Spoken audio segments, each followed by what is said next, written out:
बिस्मिल्लाहिर्रहमानिर्रहीम, अस्सलाम वालेकुम।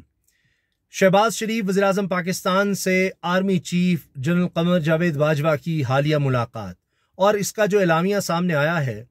वो बड़ा मानी खेज़ है और मौजूदा हालात में ये मुलाकात बहुत ज़्यादा अहम हो चुकी है। आप देख रहे हैं कि जिस तरह से पेट्रोलियम मसनूआत की कीमतों में एक दफ़ा फिर इजाफा हुआ है, दूसरी तरफ ट्रांसपोर्टर्स एहतजाज की कॉल देने जा रहे हैं। जिस तरह से लग रहा है कि ये महंगाई किसी तरह भी रुकने वाली नहीं है और आप ये देखिए कि इस वक्त 75 साल का पाकिस्तान की तारीख का रिकॉर्ड टूट चुका है महंगाई का। इतनी महंगाई कभी भी नहीं थी पाकिस्तान की तारीख में और अब मौजूदा हुकूमत तो ये चाह रही है कि वो इक़्तिदार से चिमटी रहे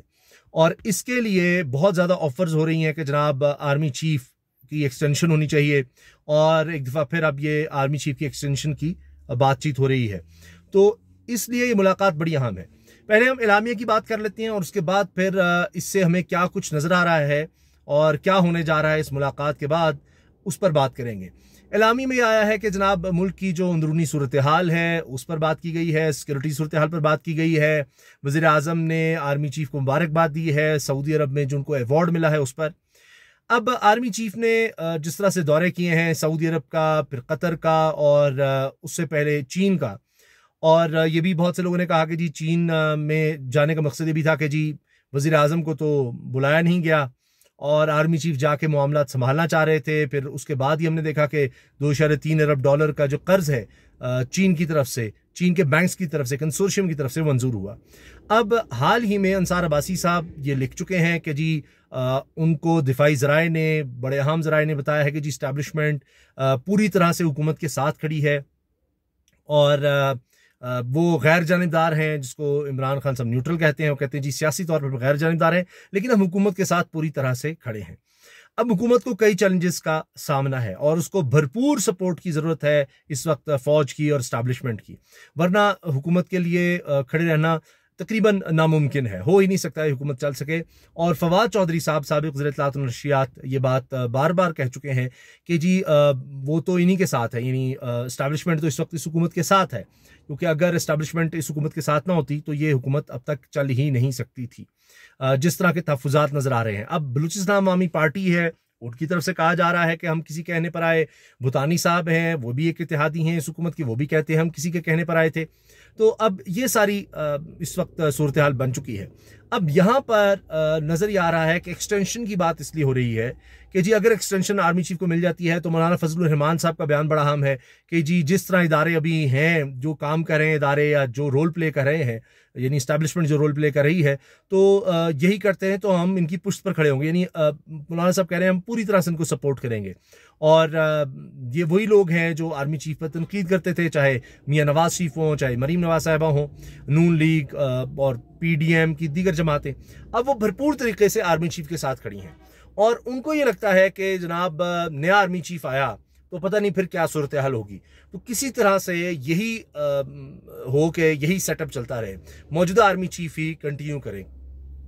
तो उनको लग रहा है कि उनके लिए बड़ा बेहतर होगा। नवंबर में आर्मी चीफ की रिटायरमेंट है। DG ISPR की तरफ से, फौज के तर्जमान की तरफ से ये बात कही जा चुकी है एक से ज़्यादा मरतबा कि किसी भी सूरत में आर्मी चीफ एक्सटेंशन नहीं लेना चाहते, लेकिन ये बात अब हो रही है कि जरदारी साहब भी ये चीज़ मान गए हैं, शहबाज शरीफ साहब भी माने हुए हैं कि जनाब आर्मी चीफ को एक्सटेंशन मिलनी चाहिए। इनको ये लगता है कि वरना हमारे लिए अगले इलेक्शन लड़ना बड़ा मुश्किल हो जाएगा, तो ये आर्मी चीफ रहें तो फिर ही हम शायद आगे चल के कुछ इलेक्शन में कारकर्दगी बेहतर दिखा सकें, क्योंकि जिस तरह से इमरान खान साहब न्यूट्रल का कहते हैं तो मौजूदा सेटअप को ये सूट करता है, या मौजूदा सेटअप या PDM की जमातें समझती हैं कि जनाब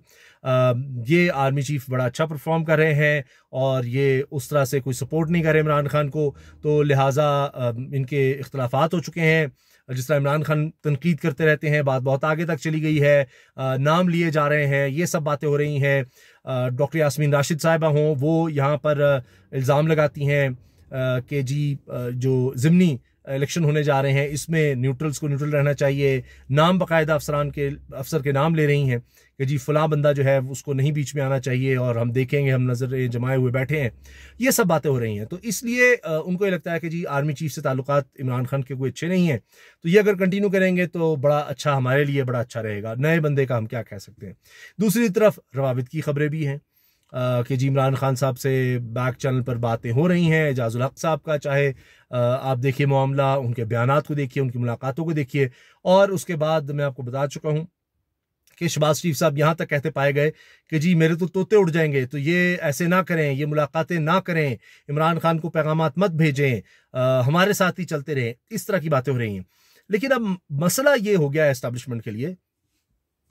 हालात इतने खराब हो गए हैं कि अब बात आप देखिए उन तक भी आ रही है। मैं मिसाल ये देता हूं कि अब आप देख रहे हैं जिस तरह इमरान रियाज खान कोई लगी लिपटी नहीं रखते। मैं आपको पहले बता चुका हूं, मेरी इमरान रियाज से बात हुई, हम बड़े अच्छे कुलीग रहे हैं, मेरी इमरान रियाज बहुत इज्जत करते हैं, बहुत अच्छे इंसान हैं और बहादुर निडर आदमी हैं। मैंने उनको समझाने की भी कोशिश की, मेरा भाई है वो तो, लेकिन उसने कहा कि जी ये उसके अल्फाज ये हैं कि जी मेरे दादा जो हैं वो भी कश्मीर के लिए लड़ते रहे और यही सारी उम्र कहते रहे हमें यानी पीछे नहीं हटना चाहिए था, हमें पूरी तरह से आगे ही रहना चाहिए था, और इस तरह तो अगर मैं ये जंग नहीं लड़ूंगा तो मेरे बच्चों को लड़नी होगी। तो इस तरह अब वो इतना जज्बाती हो चुका है इमरान रियाज कि वो मतलब अब बात नहीं सुन रहा इस तरह से। अब देखिए पूरे पाकिस्तान में तूलोर्स में जंग में कभी किसी शहर में पता लग रहा है फलां जगह, यानी उस पर पर्चे पे पर्चे हो रहे हैं, एक ही जैसे कॉपी पेस्ट हो रहे हैं, कोई फर्क नहीं है उसके मतन में। अब हाईकोर्ट में भी रिकॉर्ड मंगवा लिया गया है, यानी वो अदालतों के चक्कर लगा रहे हैं, लेकिन वो अब इमरान रियाज है जी,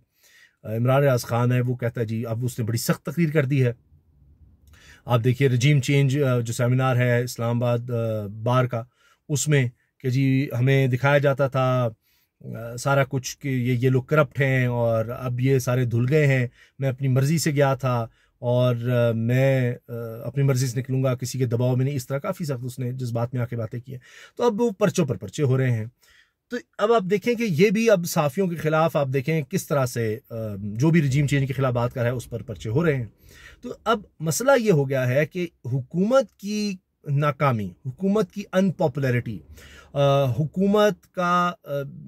बैड गवर्नेंस का अब जो नजर आ रहा है सबूत, इतने बुरे हालात पाकिस्तान में नहीं थे, इतनी महंगाई नहीं थी। अब मसला यह है कि जब भी कोई कहता है कि जी हम पूरी तरह से हुकूमत के साथ हैं, कोई भी इदारा हो, तो फिर लोग उनका गुस्सा उस तरफ भी जाने लग जाता है कि जनाब ऐसी करप्ट या इतनी नाअहल, इतनी महंगाई पाकिस्तान की तारीख में की हुई है, उनके साथ जनाब बैठा है कोई भी। हत्ता कि आप देखें ना कि अदालतों के भी जो फैसले आते हैं उन पर तनकीद शुरू हो जाती है। हाई कोर्ट ने जिस तरह का फैसला दिया, ऐसे लग रहा है कि अबला कह रहे हैं कि जी ये तो ऐसे है जैसे हमजा शहबाज को जनाब ये पक्का करना चाह रहे हैं कि जी एक ही दिन में, अगले ही दिन जनाब फौरी तौर पर इलेक्शन हो, इससे पहले कि वो 5 मुनरिफ अरकान जो हटे और अक़लियती अरकान के नोटिफिकेशन आ जाए, उस पर तहरीक इंसाफ को मेजोरिटी मिल जाए, उससे पहले जनाब हमजा को दोबारा वज़ीर बनाया जाए। तो कोई भी इदारा ऐसे लग रहा है कि इस वक्त अवाम में गम गुस्सा इतना है। अब इस महंगाई के बाद कौन, आप मुझे बताएं, इतनी महंगाई, इतनी बेरोजगारी के तबाही है, तो उसके बाद कौन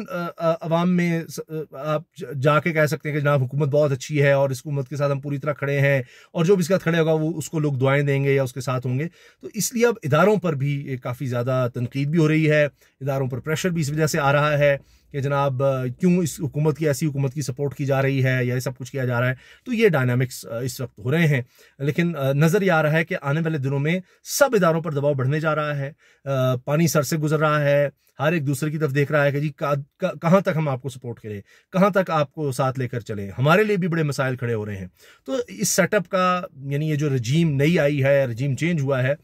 इसका आगे ज़्यादा अरसा कंटिन्यू करना बहुत मुश्किल नज़र आ रहा है, बल्कि मैं तो ये कहूँगा नामुमकिन है। या तो फिर मुल्क में कोई इनकलाब किसी कैफियत हो सकती है, लोग सड़कों पर आ जाएंगे,